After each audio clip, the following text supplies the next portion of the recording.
I really liked Eternals because I think it is a fascinating, I guess, origin story for these characters who have been around throughout the entire MCU. But for Sprite in particular, it's really interesting because no matter what planet they go on, she's always kind of seen as this child based on how she's created. And so when you're approaching a character like Sprite, how do you go into that mentality of this being who's been around for all of these centuries and yet still feels like a kid?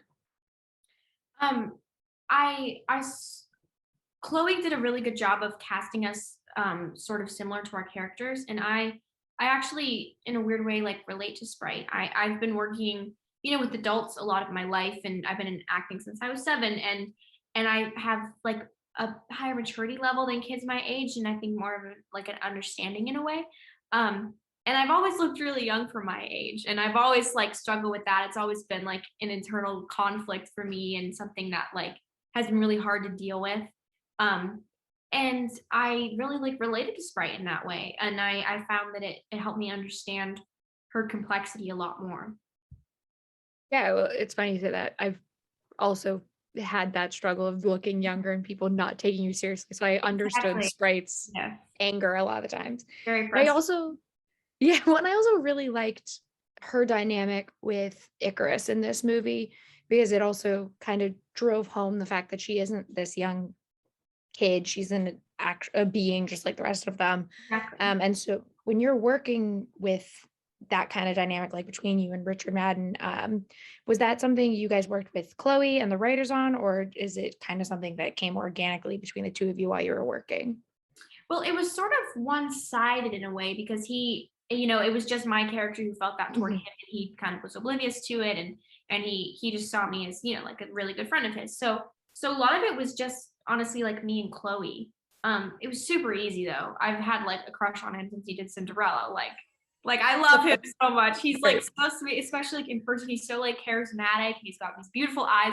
So it was super easy for me to like, he's cute, whatever. I can gaze at him longingly. Um, but yeah, it was honestly just like, but really like between me and Chloe, the understanding of like she accepts and knows that she can never ever be with him, but it's a really like a deep seated hurt in her because she feels like she understands him better than any of the other Eternals, and she definitely feels a connection with him, and I think it's just very heartbreaking for her.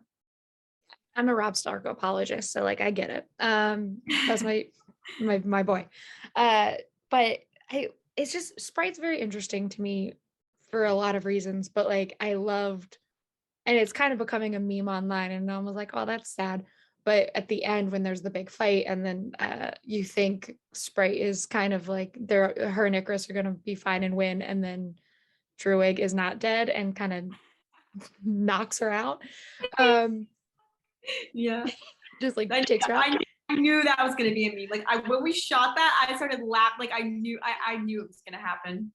He's just like, but it's interesting because like then by the end, like Sprite, like she has her whole arc throughout the movie that kind of makes her ending a little bit more like you understand her in a lot of ways that throughout the movie you maybe wouldn't. And so when you're crafting that and you kind of know where Sprite is going in the future, but you know how she has to get there, what are some things that you do to make sure it comes across like her anger into that kind of acceptance by the end when she gets to have just kind of a normal existence? Yeah.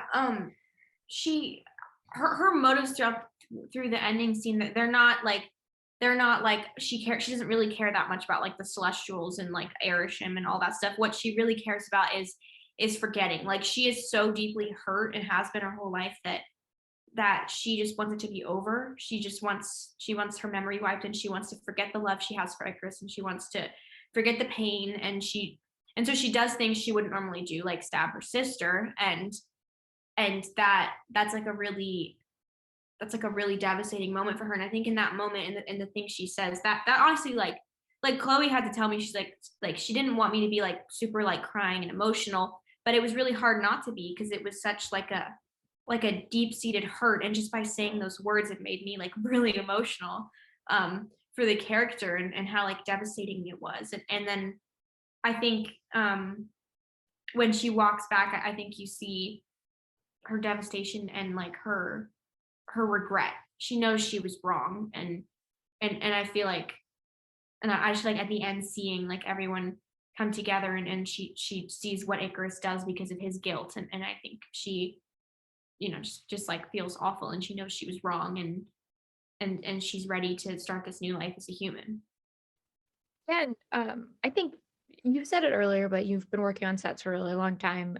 But obviously, this is a Marvel thing, and so you know that the minute you're in there, it's either you're, even if it's one movie, you're kind of transported into this other level of fame and awareness. How was that working on set? 'Cause we saw like the bloopers were very fun, and it was clear everyone was having fun. But was that kind of in the back of everyone's minds when they're making this, like, oh, this is a Marvel movie and it's Um, going to be that kind of level? yeah, it's funny because a lot of those actors are really big, and so I don't, you know, I think for Angie and Selma, it was exciting to be a superhero. And Kumail said something really funny in an interview once. They were like, "So, do you guys like play tricks on set and mess around?" And Kumail was like, I don't get why people ask me that because this is a job. Like, would you like in the office like prank your boss like and laugh? Do you think like so? I saw that interview and I was like, Yeah, yeah, it he's was so correct. yeah, no, it was hilarious because like people always think that we're like cracking jokes and stuff. But no, it's like I think Kumail was really nervous as well as I was. We talked about it like later on, but like the first couple weeks were like terrifying. My first day, they switched around scenes for me, and I had to do a scene that I wasn't ready for, and it was when I spoke Spanish. That was my first scene, and I was like, oh my gosh, I have to do this like perfectly. I can't mess it up. I was like very high strung, I feel like the first couple weeks. And then I calmed myself down and I was like, okay, this is like Marvel. I have to have like trust in the process and in them. And I was sort of able to like calm myself and like just know that like, all right, you know, you did good enough to get the job. Like you're obviously like good enough to be in this. So like have some faith in yourself. And it's difficult though. It's really hard when you feel like you have all this pressure to be like perfect. But then when you see like the big actors, like everyone messes up sometimes and people joke around and things like that, it makes you like able to relax more. Yeah, well, because it is kind of, you and Kumail are kind of the two who had, you'd worked, but it was not a big fandom based project Exactly. Yeah. beforehand. Exactly. Some of our conversations were kind of funny about like what's happening right now, and we're like freaking out. We text each other sometimes, and we're like, "Holy heck!" And I'll send him memes I find of him. And I remember when his uh, his like Men's Health cover came out, or Mhm. no, someone put a picture of him on a very inappropriate website. Um, and it like went viral. I remember that, and I like sent him a picture, and I was like, Kumail, and he was like, Leah, that's inappropriate. You shouldn't be looking at that. It's like, no, not that one. Um, but yeah, I like it. It's very fun because it's clear that like everyone enjoyed making this movie, and I know like I personally love it. I think it's incredible, and so I was like, every time I see someone being mean, I'm like, stop being mean. This movie's great. Um, Appreciate it. I love it so much. But with online, there have obviously been people who are very much like me, like loved this movie. What has been some of the your favorite reactions from people who have seen Eternals? Um, a couple of times, like a couple like girls my age came up to me. One of them literally like started like crying. Like she was just like crying uncontrollably. Like she couldn't breathe. She couldn't even talk to me. Her friend had to be like, she's a really big fan. Like she really loves you. You know, she loved the movie. And the girl's just like uncontrollable. And I was like, did you like it? She's like, yeah. And I like gave her a hug. I'm like, it's okay, don't cry. I think it's really like funny to see people's like reactions in person sometimes, like they can't like comprehend that they're actually seeing you, and I find that really funny. Well, it is because you are one of the younger cast members in the MCU. Like they're slowly getting younger because they're doing younger characters, but you Mhm. were kind of like one of the starting points for that. So it is fun to see that people see their characters their age, sort of. Sprite's sort of their age. She looks their age on Yeah, screen. exactly. Yeah, and I think I like the edits people make. I probably have seen every single one. I look at them all the time. I Just love. scrolling through Yeah, I TikTok. go through everything I'm tagged in. I watch like every story I'm tagged in. I like to see like the fan art and things, and I'll like it reposted. People will freak out. It's funny.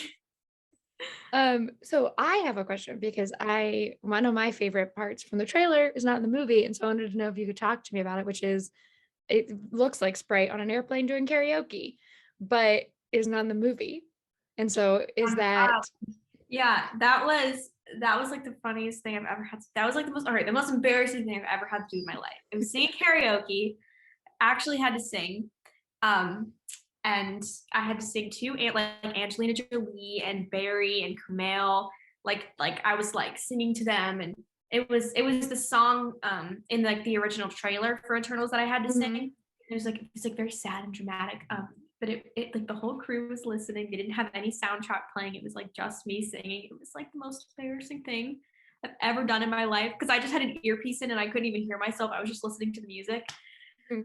And Chloe came up to me and she was like, Leah, she was like, are you trying to sing badly? And I was like, yeah, I wasn't. I was actually trying to sing and I was so embarrassed. And I was like, oh my gosh, it's terrible. It's terrible. No, but it was like it's one of those moments as an actor. I've said this before in an interview, like you can't have like embarrassment when you're an actor. Like I'll have to sob uncontrollably one day and look terrible and do like be funny the next day or like wear an outfit I don't like. You know, you just gotta like let go of your whatever and just do what the scene requires of you. But that definitely took a lot in me to just let go and sing that day. It was fun because I was like, I was so excited. And then I think after one of my friends was like, wait, that Yeah. wasn't in the movie. And I was like, Yeah. no. I'm sort of grateful it wasn't, but but it would have been nice to see it. Yeah. So I always like to end on this, but what for those who haven't seen Eternals, what do you hope they get to see when they finally watch it on Disney Plus or on DVD? Well, I hope that they, don't take into account like everyone else's opinions and just, form their own and go into it. I don't know, excited. I think it's a really special, really good movie and also pay attention. Paying attention is key. It's sometimes hard when you're watching a movie at home and you're, on your phone or doing Yeah. something. But I'd say try to stay off your phone and pay close attention and it will make more sense. Yeah. So thank you so much for talking to me. Please make sure you send Barry and Lauren all of the little Makari and Druid memes Oh my gosh, I for love my them little so heart. much. I loved them when we were shooting it. I was like, you guys are so cute. I can't take it. It was totally improv too. Like it wasn't scripted at all, their relationship. And it was like the cutest thing. And I love Barry. He's so adorable. And that's just like his personality. And them two were just like so great. I can't wait to see where it goes, but I ship it. I love it. As we all should. But thank you so much for talking to me. It was so nice talking to you, and I can't wait to see what happens with Sprite next. I'm very excited. Me too. Thank you so much. It was nice Of talking to course. you.